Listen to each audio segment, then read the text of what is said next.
ton espace. Tu as envie de nous dire un peu où on est? Merci déjà à vous de vous être déplacé jusqu'à moi. Ça me touche beaucoup que vous vous soyez intéressé à moi aussi.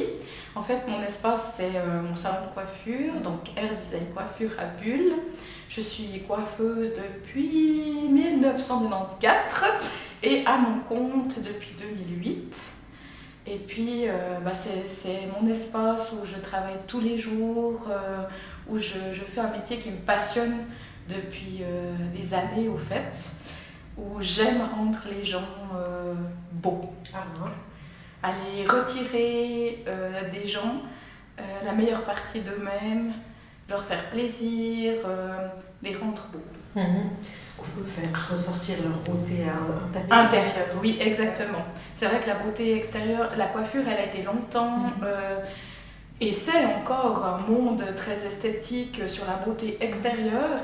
Et moi, j'ai eu envie de me différencier suite à un événement de ma vie, de faire ressortir au fait ce que la personne elle est vraiment dans son intérieur, de pouvoir voir un peu à travers elle et puis faire ressortir le meilleur de cette personne dans la coiffure, et puis que quand elle ressorte, parfois les gens ne sont pas toujours bien quand ils viennent chez le coiffeur, et que quand elles ressortent, elles ressortent plus légères et puis belles au fait. Que ça la rende belle. Il y a des choses que tu aimes particulièrement échanger avec les personnes qui viennent ici? Alors, je rencontre un peu toutes sortes de gens, toutes sortes de standing de gens. C'est ce qui est aussi très intéressant, c'est d'être avec des gens qui ont moins de possibilités, puis qui viennent peut-être une fois tous les 3-4 mois. Puis il y a des gens très réguliers qui viennent toutes les semaines. Mais j'aime beaucoup échanger, oui, parce que souvent les gens ont tendance à me raconter beaucoup ce qu'ils vivent. Ça se fait naturellement. Souvent les gens viennent vers moi, même à l'extérieur du salon, je peux rencontrer des gens dans la rue, et souvent les gens viennent vers moi, et puis souvent ils me disent bonjour, ça va, et tout de suite ils me racontent ce qui va moins bien, et puis là moi j'arrive à ressentir ce qui va pas et à me dire là je pourrais faire ça ou je pourrais faire ça, et c'est ça qui m'anime beaucoup dans ce métier, et qui me fait beaucoup de bien aussi à moi au fait. Donc un amour immense pour l'humain en fait. Ouais, ça a toujours été depuis toute petite, j'ai toujours eu cet amour pour l'humain, cette empathie, j'ai une petite anecdote sympa. Quand j'étais petite, j'écoutais en cachette de mes parents dans ma chambre. J'avais un petit poste de radio, puis on devait tourner le petit bouton pour trouver la station. Ça grésillait tout le temps. Et puis en fait, j'écoutais la ligne du cœur. Mais j'avais, je pense 10, 11 ans, quoi. Et puis quand les gens racontaient leurs trucs, j'avais pas le droit parce que je devais dormir à 16 heures. Et en fait, j'écoutais tout doucement et j'essayais de trouver quand les gens racontaient, j'essayais de me dire mais cette personne elle pourrait faire ça. Je pense que c'est quelque chose qui est vraiment en moi, mais je pense qu'avant tout c'est un héritage de ma maman. Ok. Ouais. Tu disais tout à l'heure que tu as vécu un événement particulier. Oui, j'ai vécu quelque chose d'assez dur en 2009.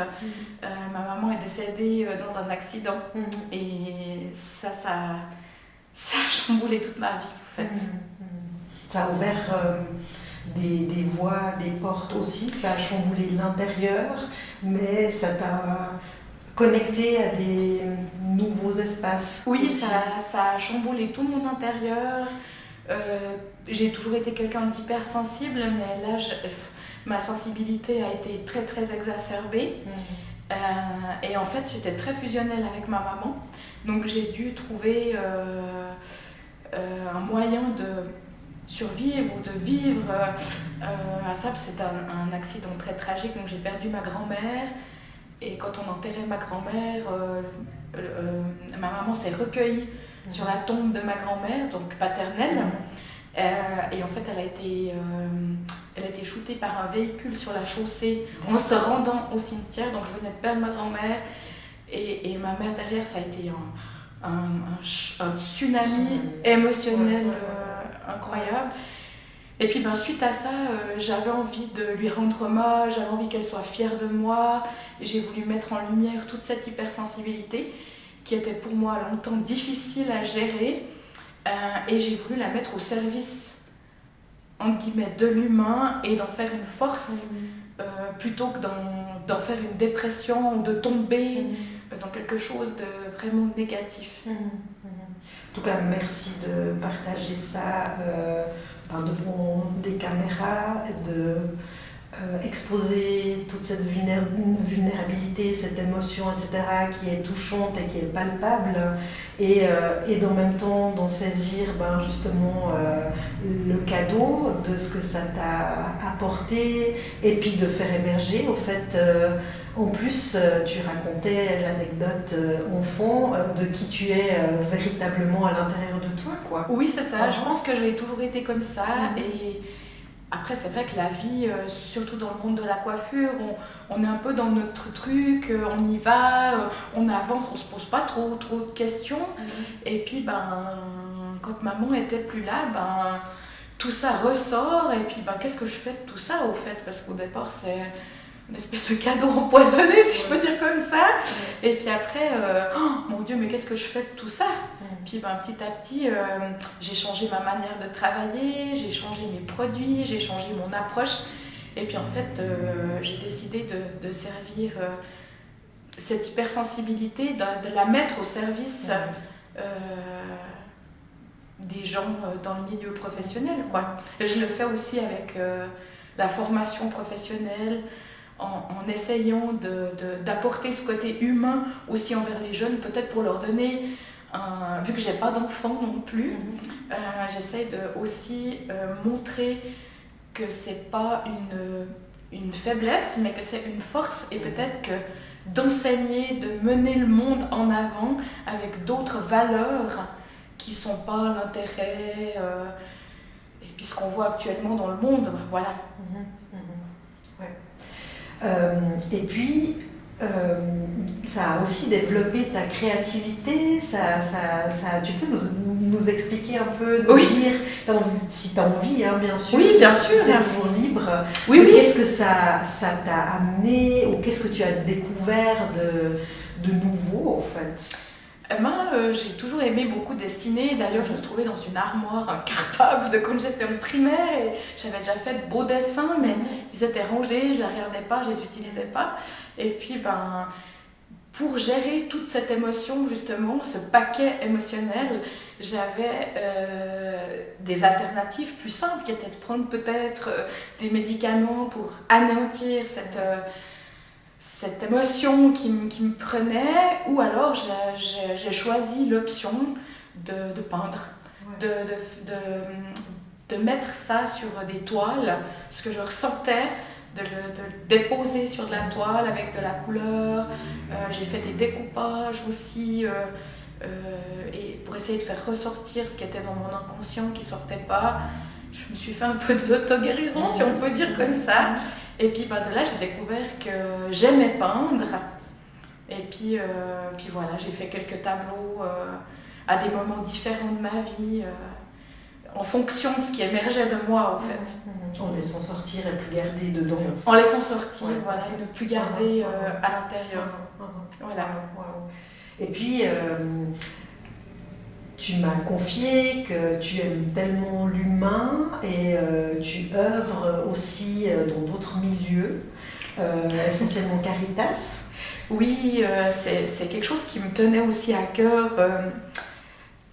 Encore une fois, par rapport à ma maman, son rêve était de faire du bénévolat, et puis elle n'a jamais pu trop faire ça. Et puis elle était partie à Lourdes à l'époque avec une amie, et elle avait voulu voyager au sein du train blanc pour les malades. Et elle avait fait cette expérience que quand elle était descendue du train à Fribourg, elle avait un smile jusqu'ici, parce qu'on avait été la chercher en gare de Fribourg, parce qu'elle avait pu réaliser quelque chose. Puis ça faisait longtemps que ça me travaillait, j'avais envie d'œuvrer, mais j'avais envie d'œuvrer pour les migrants aussi, mais ça demandait beaucoup de travail, de préparation. J'avais envie de donner des cours de français, tout ça. Puis j'avais pas le temps avec le salon et tout ça. Puis du coup, le soir de Noël, je me suis dit, c'est quand même triste tous ces gens qui ont du mal à joindre les deux bouts pour manger. J'avais vu des reportages à la télé, ce qui montre toujours dans les périodes de fête. Et puis tout à coup, le 24 décembre au soir, j'ai dit je vais écrire à Caritas. Et puis je vais aller demander s'ils ont besoin de bénévoles pour les repas partage, pour les personnes qui sont plus dans la précarité finalement. Et puis j'ai écrit un mail juste avant de m'asseoir à table pour le repas du 24 et j'ai eu une réponse début janvier, comme quoi j'étais la bienvenue pour essayer, voir déjà si ça me plaisait et tout. Et puis en fait, j'adore faire ça. Donc je participe 2 lundis par mois au repas partage à Bulle, à la salle paroissiale en dessus du restaurant des Halles. Et je rencontre toutes sortes de gens. Il y a des gens qui ont moins de moyens, il y a des gens qui sont plus dans la précarité, dans le besoin. Et en fait, il y a des échanges, mais qui sont non-verbales souvent. Ils sont des sourires, les gens, en partant, certaines personnes te touchent le bras. Quand on amène leur assiette, il y a un merci, mais qui vient du cœur. Et tout ça, ça me remplit au fait, de pouvoir donner ce côté humain. Puis il y a d'autres choses où tu te sens touchée comme ça, dans ces échanges-là justement. Tu dis par rapport à Caritas? Oui, parce que je me rends compte que nous aussi, un jour, on pourrait être de ce côté-là, au fait. Oui. Et je trouve que les humains, actuellement, ils pensent que parce qu'ils ont une bonne situation, ils seront toujours dans cette bonne situation. J'ai toujours eu du mal avec le profit, c'est quelque chose qui m'a toujours... J'aime pas ça. Et en fait, dans ces échanges-là, on a affaire à des gens qui sont pas là pour profiter. Et ça me touche. Et c'est des gens qui sont souriants, qui ne se plaignent pas, très souvent, qui essaient quand même d'être toujours bien apprêtés, malgré les difficultés. Tout ça, c'est des choses qui me touchent. Ça montre que c'est quand même des gens qui ont une certaine dignité. C'est ça. Et puis c'est beau, quoi, ouais. Ouais, magnifique. Comme ça, si tu devais nommer d'autres choses ou d'autres endroits où tu te sens particulièrement touchée, vu qu'il y a toute cette belle sensibilité qui est là, présente et qui donne l'espace à une belle expression, est-ce qu'il y a d'autres choses, d'autres endroits où tu te sens particulièrement animée dans le cœur? Oui, alors moi je suis à la base, je suis d'origine italienne, donc du côté de mon père, je suis originaire de Naples, et du côté de ma maman, c'était dans les Pouilles. Et en fait, mon mari est d'origine portugaise, et il vient d'un village très rural, campagnard, on va dire. Et c'est une terre qui me touche beaucoup. D'ailleurs, on a acheté un petit pied-à-terre là-bas, donc au milieu de la nature. Et moi j'aime la nature, être au milieu du jardin. Il y a des arbres fruitiers, et c'est des gens vraiment du terroir, de la terre. Et oui, je me sens animée quand je vais là-bas, parce que c'est pas ma terre natale, c'est pas mes racines du tout, mais je me sens rattachée à ces valeurs de la terre. C'est des gens qui font encore leur pain artisanal eux-mêmes dans le four à bois. Il y a des valeurs, il y a des fêtes où on fête la sainte du village, qui est la sainte patronne. Il y a des gens qui fabriquent encore leur propre fromage, qui ont des animaux, des chèvres, des moutons, des poules. Au cœur du village. Alors ils sont pas très évolués en fait, par rapport à évoluer, c'est pas du tout péjoratif, mais je veux dire, ils vivent pas comme nous, comme les citadins, dans le métro, voilà. Mais ils ont une vie qui est au rythme de la nature. Et ça je pense qu'on a beaucoup à apprendre de ça, de ces gens en fait. Peut-être que nous on est très évolués dans les téléphones portables, les ordinateurs, revenir un peu à l'essence. Enfin, moi c'est l'essentiel. Et c'est des gens qui cultivent leur propre jardin, qui ont eu une vie dure. Rien n'a été donné. Et ça m'anime particulièrement. Dans les échanges, dans le partage. Oui, dans le partage de ces valeurs. Oui, dans le partage de ces valeurs, de cette manière de vivre, en fait, que nous, on a beaucoup à apprendre de ça, en fait. Magnifique. Tu aurais envie de dire un mot de la fin, comme ça, quelque chose qui te tient particulièrement à cœur ou quelque chose que tu voudrais communiquer aux personnes qui nous entendent là? Je n'ai pas comme ça une phrase, parce qu'en fait, j'ai rien préparé pour cette émission. Qui vient du cœur. J'ai envie de dire, continue dans ton bel élan de ton cœur. Tu vois, qu'est-ce qu'il aurait envie d'exprimer juste là, maintenant? Mais j'espère vraiment que... c'est vrai que quand on est hypersensible, on est toujours un peu mis... comme si on était différent. Pendant longtemps, je me suis dit bizarre, mais j'aime pas du tout ce mot. C'est une manière différente d'appréhender le monde, d'appréhender les choses. Et puis vraiment, ce que j'aimerais dire, c'est qu'à toutes les personnes qui sont hypersensibles, qui ont cette sensibilité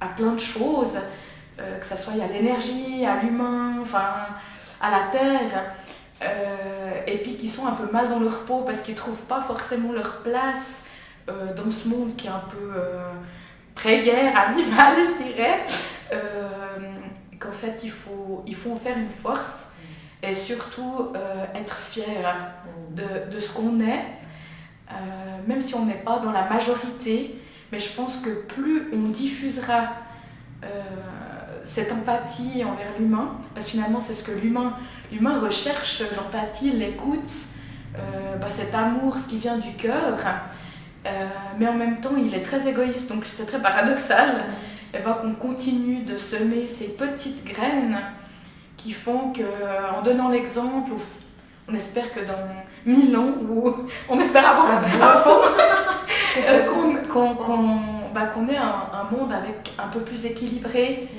avec un peu plus de lumière. Voilà. Oh, merci beaucoup. Je suis une convaincue. Merci Pasqua, en tout cas, merci de m'avoir donné cette occasion de pouvoir m'exprimer. Ça me touche beaucoup. Écoute, c'est un cadeau pour nous et sûrement pour tous ceux qui vont nous écouter, nous regarder. Merci beaucoup pour ton accueil. Merci beaucoup Pasqua, merci. Merci.